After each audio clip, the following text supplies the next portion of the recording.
শুভ সকাল বন্ধুরা, কেমন আছো তোমরা সবাই? আমার বাঙালিয়ানা পেজে তোমাদেরকে সুস্বাগতম। দেখো, আজকে আমি কাতলা মাছ ভাজা মশলা দিয়ে আলু বেগুন দিয়ে রান্না করব।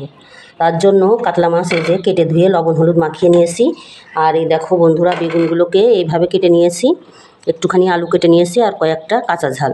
এবার ভাজা মশলার জন্য আমার যা যা লাগছে, প্রথমে দেবো একটুখানি ধনে,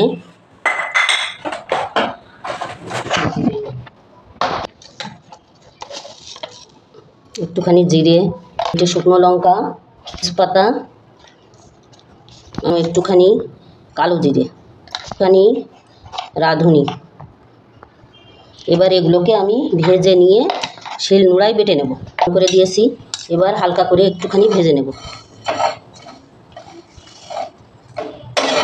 এইভাবে ভাজা মশলা দিয়ে আলু বেগুন দিয়ে কাতলা মাছের পাতলা ঝোল আমার পরিবারের প্রত্যেকে খুব পছন্দ করে, বিশেষ করে আমার ছেলেরা খুব পছন্দ করে, যার কারণে আমি মাঝে মধ্যেই এটা রান্না করি।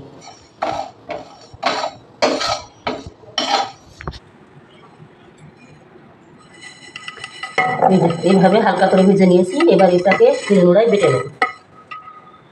দিয়ে কাতলা মাছের আলু বেগুনের পাতলা ঝোল করার জন্য প্রথমে মাছগুলোকে ভেজে নেব।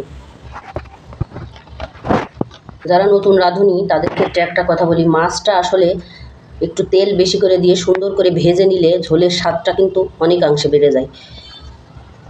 মাছ সেইভাবে ভাজে না, যার যেমন পছন্দ, তবে আমরা মাছটাকে খুব সুন্দর করে তেলের মধ্যে ভেজে নিই, এতে করে ঝোলের স্বাদটা অনেক বেড়ে যায়।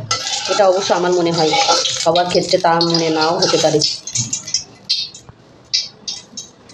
মধ্যে একটুখানি লবণ দিয়ে নেব। এতে কি হয়, মাছটা অনেক সময় কড়াইতে লেগে যায়, আর বিশেষ করে চাটনি রান্না করার পরে মাছ রান্না করা বা মাছ ভাজতে গেলে কড়াইয়ে অনেক সময় মাছটা লেগে যায়, উঠতে চায় না, সেই ক্ষেত্রে মাছটা ভেঙে যায়। একটুখানি লবণ দিয়ে নিলে সেটা আর হয় না। তাই আমি যেহেতু চাটনি রান্না করেছি আগে, তাই মাছ ভাজার আগে তেলের মধ্যে একটুখানি লবণ দিয়ে নিলাম। এবার মাছগুলোকে দিয়ে সুন্দর করে ভেজে নেব।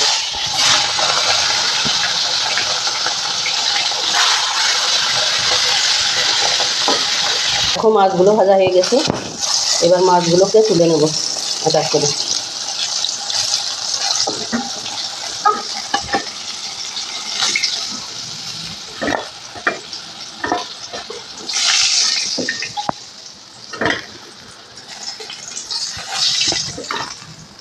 এবার বাকি মাছগুলোকে ভেজে নেব।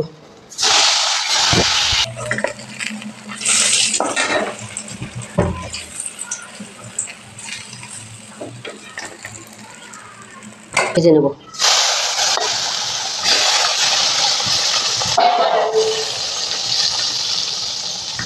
লবণ মাখিয়ে রেখেছিলাম বেগুনে, এবার একটুখানি হলুদ দিয়ে বেগুনটা ভেজে নেব।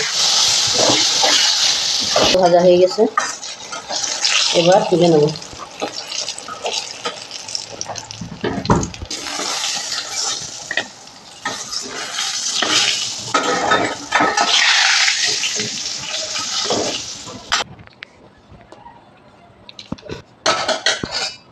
দেবো একটা শুকনো ঝাল আর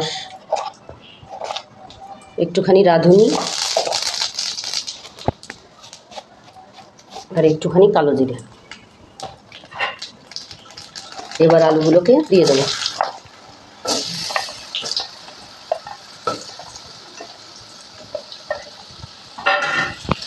একটুখানি লবণ, একটুখানি হলুদ দিয়ে আলুকে লাল লাল করে ভেজে নেব। আলুগুলো ভাজা হয়ে গেছে। এবার কয়েকটা কাঁচামরিচ দিয়ে দেবো এর মধ্যে।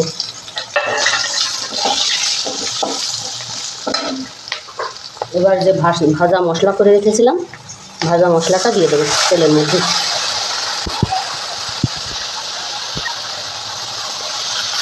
একটুখানি কষিয়ে নেব।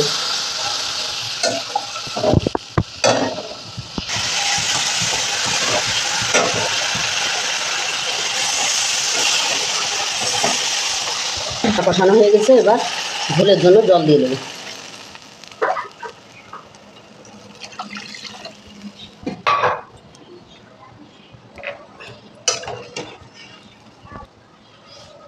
এবার লবণ দেবো, হলুদ, সামান্য একটুখানি চিনি দেবো, দিয়ে দেবো যতক্ষণ না আলু সেদ্ধ হয়।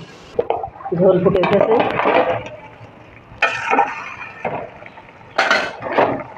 এবার ভেজে রাখা মাছগুলোকে দিয়ে দেবো এক এক করে।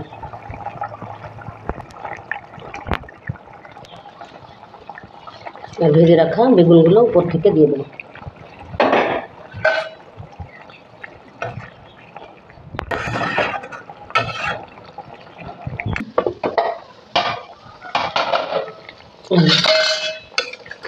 হয়ে গেছে ঝোল, এবার নামিয়ে নেব।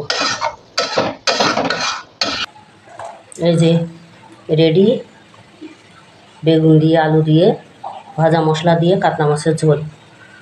রান্নাটা যদি ভালো লাগে তাহলে বন্ধুরা তোমরা সাবস্ক্রাইব করে পাশে থেকো, লাইক কমেন্ট করো। ধন্যবাদ সবাইকে, ভালো থেকো, সুস্থ থেকো।